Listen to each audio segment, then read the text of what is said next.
Magandang umaga po. Ako po si Ate Jenny, isang immigration consultant dito sa Canada. Ngayon po ay i-explain ko sa inyo ang tungkol sa proseso ng LMIA. Ngayon po ay 2026 for 23. Disclaimer lang po, nagbabago lagi ang batas kaya po yung sasabihin ko ngayon baka po bukas ay iba na. Ang akin pong i-discuss ay para sa ating mga kababayang Pilipino upang mapaliwanagan ang nangyayaring kahigpitan ng LMIA ngayon at marami po kasing napapauwi at hindi na-approve dahil dito. Ang ating pong employer ay ina-assess ng ESDC o Service Canada para alamin kung kailangan ba talaga nila ang temporary foreign worker.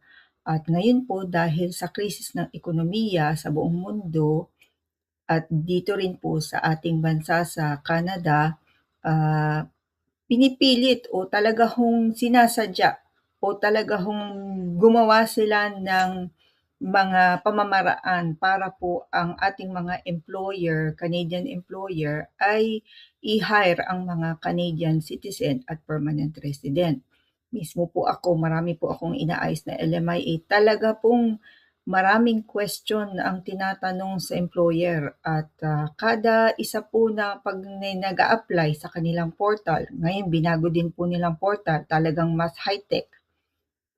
Lahat po mga nag-a-apply sa job bank na Canadian citizen at PR, kailangan pong i-explain nila bakit hindi nila hinar ito. Lalo na po sa mga low wage na application o low wage job. Kasi po, kailangang protektahan nila ang mga PR at citizen bago nila i-approve itong LMIA. Kaya po talaga ngayon, inuunahan ko na po kayo na napakahirap po. Humihingi po sila ng mga statements, financial statement na hindi na galing sa accountant. Kailangan po talaga officially na galing sa tax na inano nila, na dineclare nila. At pagkatapos, ito po, papakita ko sa inyo. Hindi ko pala ma-share yung screen.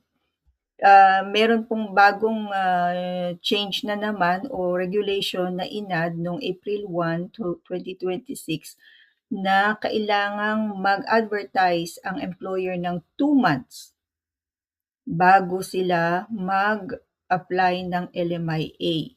Kaya po kung kayo po ay low wage at ire-renew ang contract nyo, kailangan pong 2 months muna silang mag-advertise at i-prove na wala talagang nag-apply or hindi aakma yung PR tsaka citizen dun sa job na yun at kailangan tumutok sila sa youth.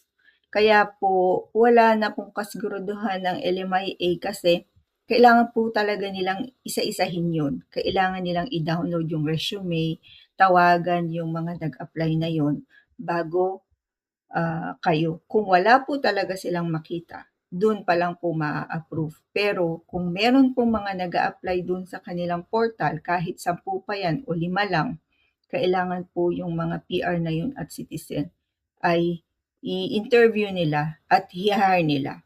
At kailangang i-explain nila bakit hindi nila hinire. Kapag po ang officer ay hindi na-convince kung bakit hindi hinire itong PR na 'to at citizen, refuse na naman po. Kaya po napakahirap ngayon. Lalong-lalo pa 'pag low wage, 3 buwan din po ang hintay bago kayo ma-approve.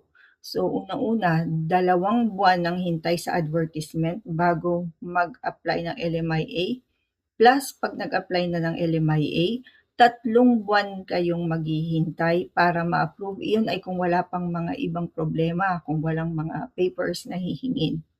Kaya po halos 5 buwan. Concerning po ito sa lalo na sa mga caregiver. Tapos ongoing pa rin po yung ban dun sa mga citywide na or sa places po na 6% unemployment and up. Kaya po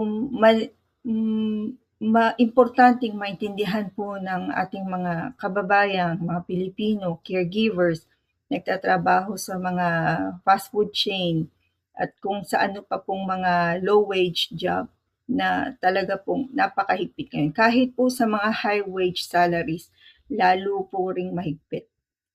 Kung meron pa po kayong tanong, send lang po kayo ng message sa akin. Ito po si Ate Chenny, ang inyong immigration consultant. Salamat sa pakikinig.